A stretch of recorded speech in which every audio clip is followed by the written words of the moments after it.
Shalom and welcome to Mitzvah Torah. This year is entitled, is there any connection between Techelt and Har Habayit? So ostensibly they're two separate sugyot and each one should be treated separately. We have 613 mitzvot and each one has to be looked at in a new, fresh way. You look at the Psukim, the Gemara, Rishon, Shulchan Aruch, Achronim. And ostensibly Har Habayit is one sugya and Techelet's another sugya.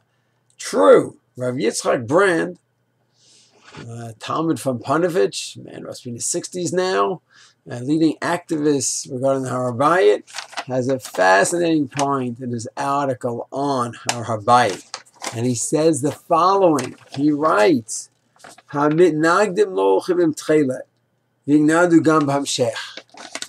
who are against Har Habayit, they don't wear Techelet. And it's going to continue that way with each step of the way. He quotes Rav Sternbach, who says, Techelet, we don't have now. When are we going to have it? Mona Mashiach. It'll be for another chapter in Jewish history. And he quotes the Briskers who say you need to have a Masorah, and without a Masorah, we're not going to have it till Mashiach comes. And he says it's a certain approach that we take certain mitzvot that we don't have now, we haven't done for centuries, and we'll do it in Mashiach's times. And right now, let's just stay with what we have. And he says this approach is the whole sugya of Har Habayit. This is the approach of Techelet. It's going to come to Korbanot. That's going to be in the time of Mashiach. It's going to come to building the Mikdash. That's going to be in the time of the Mashiach. And you can have another group that's saying, yes, we didn't do this for hundreds of years, for thousands of years. We didn't do Korbanot. We didn't have a Mizbeach. We didn't build a Mikdash. We didn't have Techeles. We didn't have it. That doesn't mean because we didn't have it, we shouldn't do it. And we should just wait and wait and wait passively.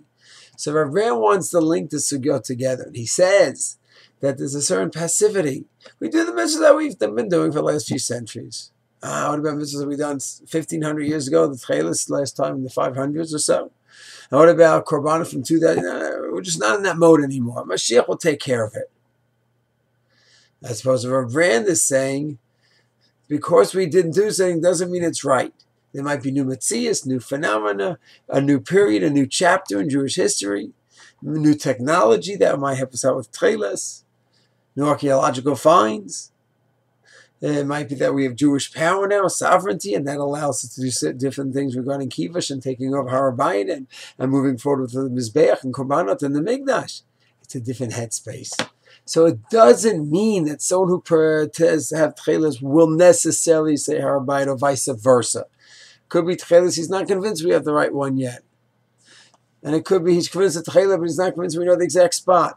But it's a certain headspace where we're not saying, we didn't do this for years, therefore we can't do it. Yeah, it's true when it comes to changing halacha, reforming halacha, chas v'shalom.